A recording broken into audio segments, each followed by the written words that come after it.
The worst thing to do with your squat, the number one error that you are probably making with your squat. Let's get a couple of things out of the way right here at the start. We're not talking about your stance. We're not talking about the difference between having toes 30 degrees out versus, one foot 30 degrees out and the other foot 35 degrees out or something like that. We're also not talking about your knees. We're not talking about your knees tracking in line with your toes versus your knees caving in, going valgus, or going outside your toes, going varus. We're not talking about your grip. We're not talking about thumbs on top of the bar versus thumbs being wrapped around the bar. We're not even talking about your focal point, looking at the wall in front of you, or good grief, the ceiling, as opposed to picking a spot out in front of you on the floor. All of these are important things. We're not even talking about depth here on the squat. Now, to be fair, we're not talking about depth on the squat because that's a separate event, right? If you're not squatting to depth, you're just not squatting. You chose to run the 100-meter dash, but you're only completing the 90-meter dash. It's not the event that we're doing. It's not a squat. It's just a weird curtsy with a barbell on your back. So we're not even talking about depth. What we are talking about is getting your back angle set. In other words, not having the correct back angle when you're squatting. And there's two ways to mess this up, right?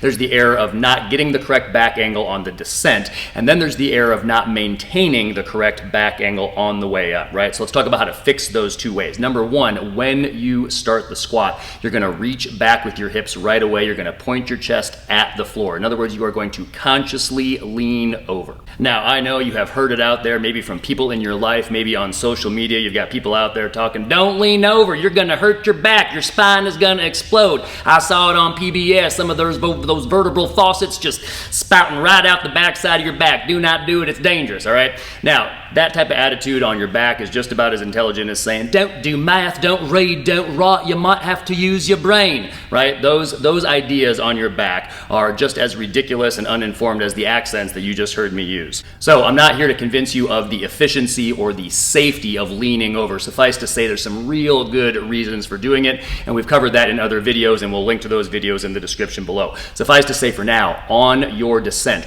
right away, point your chest at the floor, right? That's part A, part one, whatever. Part B, part two, on the way up, you want to drive your hips, which is the same thing as saying stay leaned over. You're not going to get more leaned over, but you want to maintain that nice leaned over back angle for a while on the way up. You are going to crater your bar speed. You're going to make the squat much weaker, much harder, much less efficient if the first thing that you do coming up out of the hole is trying to raise your chest. Yes, your chest is going to come up because you've got your back locked in extension because you're intelligent, but you think about driving your hips, you think about staying leaned over, and everything comes up at the same time. So, number one, point your chest down at the floor right away. Get leaned over on the descent. Number two, keep your chest pointed at the floor. Stay leaned over on the ascent. Hope this helps you get stronger and live better.